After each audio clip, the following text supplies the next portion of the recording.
Alda meminjam sebuah sepeda motor dari pesantrennya.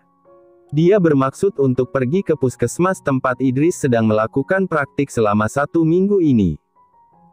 Setelah berbicara dengan Tiara, entah kenapa, dia jadi ingin memperjuangkan sebuah rasa yang ada dalam dirinya. Dia tidak bisa membohongi perasaannya lagi, karena sejujurnya dia menyukai Idris juga. Selama ini dia menghindar karena merasa tidak pantas untuk bersama Idris. Dia merasa terhina sendiri. Namun kini dia ingin mencoba untuk membuka hatinya sendiri untuk pria yang sedang begitu setia menunggu jawaban darinya itu.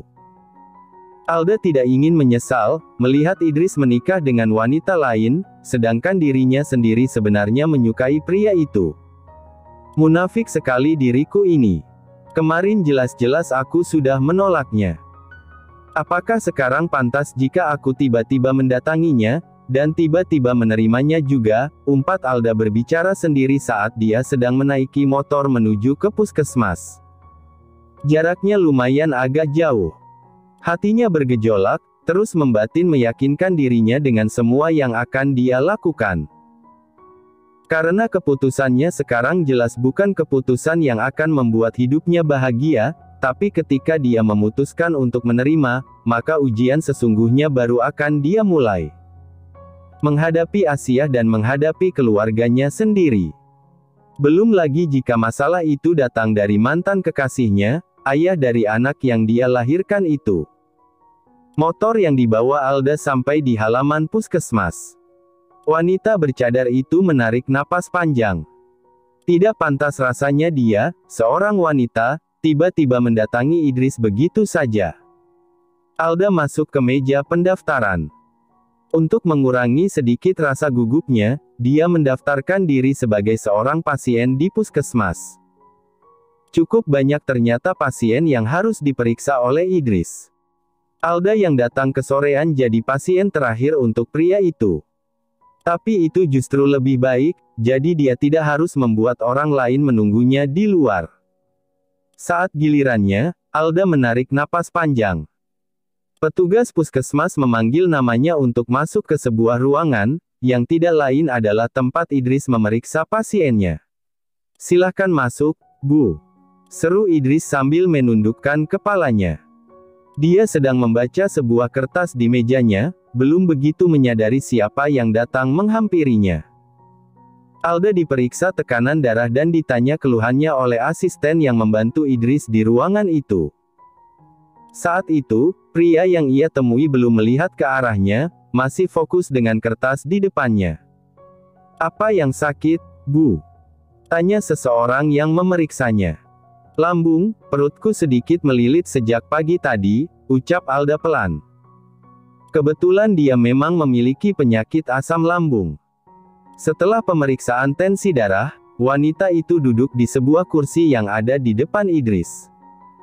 Saat itu barulah Idris mendongak melihat ke arah Alda. "Alda, kamu pasienku. Sakit apa?" Idris dengan wajah canggungnya bertanya kepada Alda. Dalam hati, dia merasa senang karena bertemu dengan Alda di puskesmas. Meski wajah Alda ditutupi oleh sebuah cadar, dia tetap mengenali wajah wanita yang disukainya itu. "Assalamualaikum, Mas Idris," ucap Alda menyapa Idris dengan suara lembutnya. Idris tersenyum tipis mendengar suara indah di depannya. "Waalaikumsalam. Bagaimana kabarmu?" sahutnya dengan lembut pula. Wanita di depannya tidak berani melihat ke arahnya, dia masih menunduk melihat ke arah lantai di bawah. "Aku baik, Mas. Kamu pernah bilang jika kita bertemu lagi karena kebetulan, maka kamu yakin jika aku adalah jodoh kamu. Kali ini aku datang bukan karena sebuah kebetulan. Tapi aku datang ke sini dengan kesadaran aku sendiri untuk bertemu dengan kamu, Mas," seru Alda dengan suara bergetar. Idris langsung menutup buku di depannya, kemudian fokus ke Alda. Idris langsung melihat ke arah wanita bercadar di hadapannya. Tentu saja hatinya langsung merasa bahagia mendengar apa yang dikatakan oleh Alda. "Maksud kamu? Kamu kesini sengaja untuk bertemu denganku?" Dari mana kamu tahu kalau aku ada di sini? Tanya Idris. Alda terdiam sejenak sebelum dia menjawab pertanyaan dari pria di hadapannya. Aku kesini karena Tiara sudah membuka mata hatiku yang tertutup. Maafkan atas apa yang pernah aku ucapkan kepada kamu kemarin, Mas. Maafkan jika ucapanku terlalu keras kepadamu, ucap Alda dengan wajah yang menahan air mata. Tidak apa-apa, aku mengerti dengan kondisi kamu. Mungkin aku juga yang terlalu cepat mengungkapkan rasa cinta kepada kamu, padahal kamu belum siap untuk membuka hati kamu, ujar Idris. Idris kali ini mencoba untuk mengerti apa yang dirasakan oleh Alda, dia tidak ingin memaksa. Itu benar, aku masih takut untuk memulai. Karena untukku, semua yang terjadi padaku kemarin itu benar-benar membuatku trauma. Aku bahkan sampai takut untuk dekat dengan seorang pria. Dan banyak hal sekali yang aku pikirkan tentang banyak hal, ucap Alda. Keduanya terdiam sesaat, sama-sama merenung dengan kesalahan mereka. Apakah kamu kesini karena kamu sudah siap menerimaku? Jika kamu siap, ayo kita bergandengan tangan, karena cobaan kita baru akan dimulai, ucap Idris seperti paham dengan apa yang akan mereka hadapi. Sesungguhnya aku masih takut, ujar Alda. Jangan takut, karena semua harus dihadapi. Kita tidak akan bisa melewati semuanya jika kita tidak berusaha untuk mencoba. Dan rintangan pertama untukku adalah kedua orang tuamu. Karena kita tidak akan bisa menikah tanpa wali darinya, jelas Idris. Apakah kita tidak bisa menikah nanti-nanti saja? Tanya Alda, terlihat masih bingung. Nanti kapan? Waktuku hanya 1 minggu. Mamaku hanya memberikan waktu 1 minggu itu, sahut Idris pelan. Jadi yang harus kita temui itu siapa dulu, mamamu atau kedua orang tuaku? Tanya Alda bingung. Jika kamu mau, hari ini kita pulang ke rumah kamu dulu.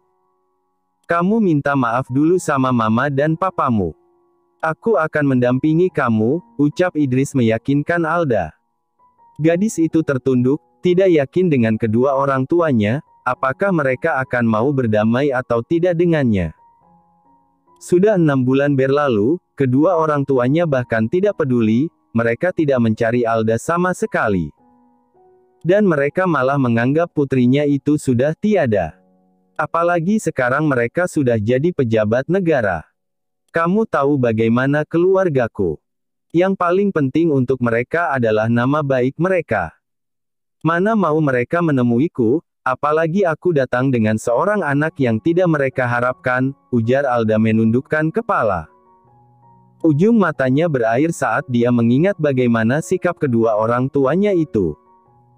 Ini sudah 6 bulan, mungkin saja mereka sudah bisa membuka hatinya. Apalagi saat melihat seorang cucu di depannya.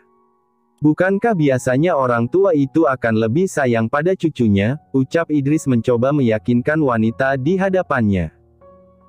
Dia juga tidak pernah tahu bagaimana nanti, tapi tidak ada salahnya mencoba, karena walau bagaimanapun mereka adalah kedua orang tua yang harus dihormati. Pada akhirnya, pada hari itu Alda setuju untuk berjuang bersama dengan Idris.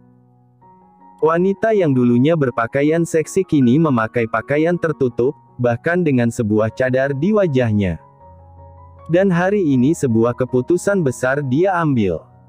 Dia memutuskan untuk menerima Idris meski hatinya terasa masih belum bisa ikhlas dengan apa yang terjadi padanya.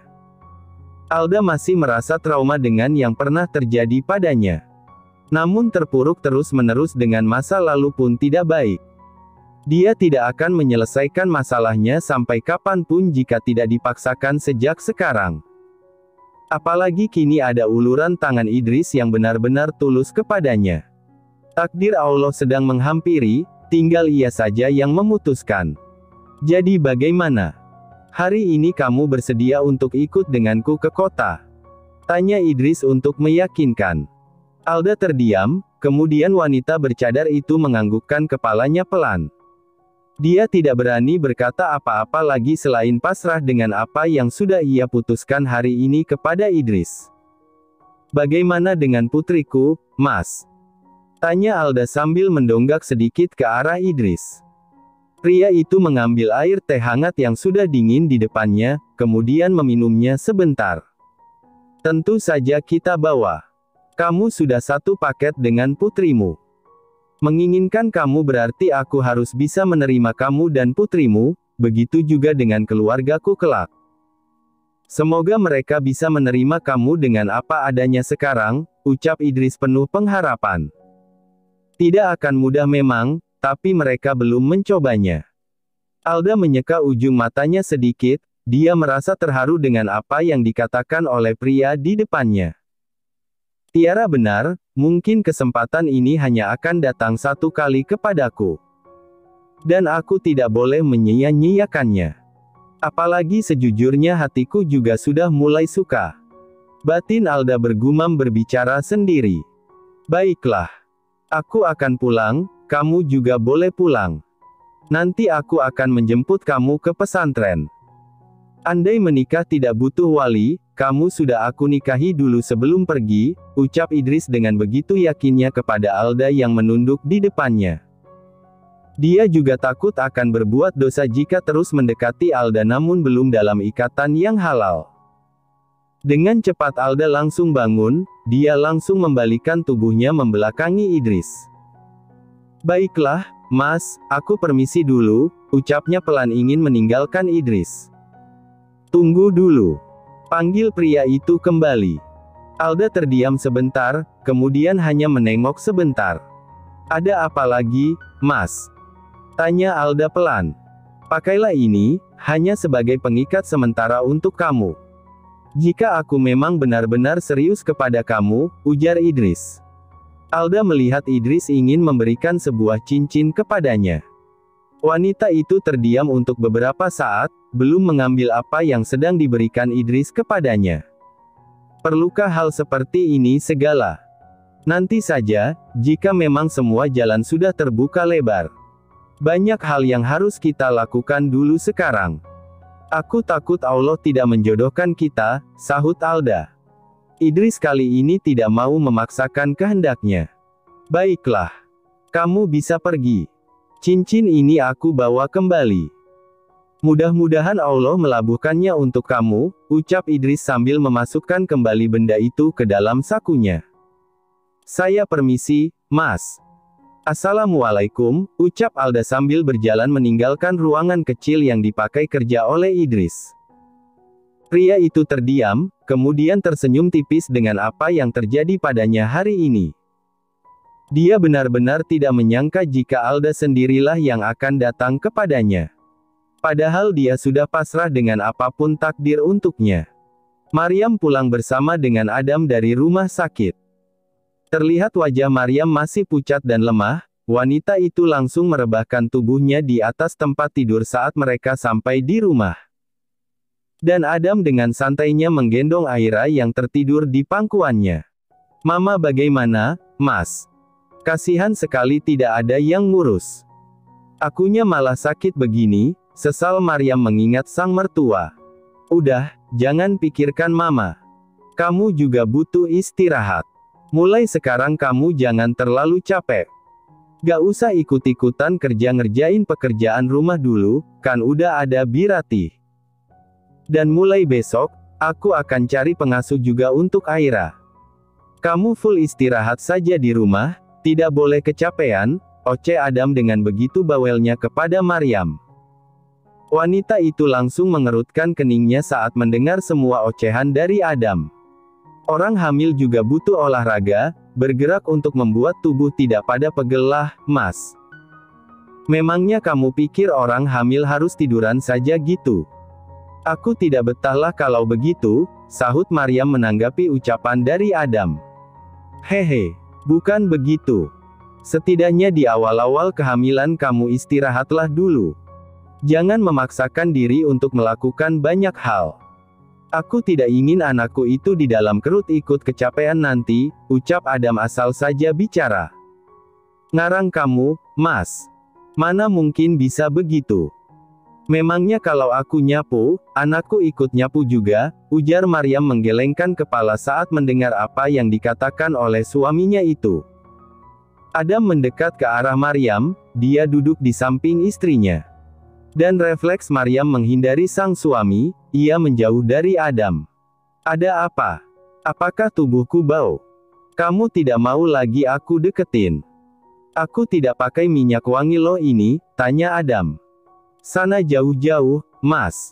Aku tidak bisa deket-deket sama kamu. Cium keringat kamu aja aku tidak bisa. Rasanya mau muntah.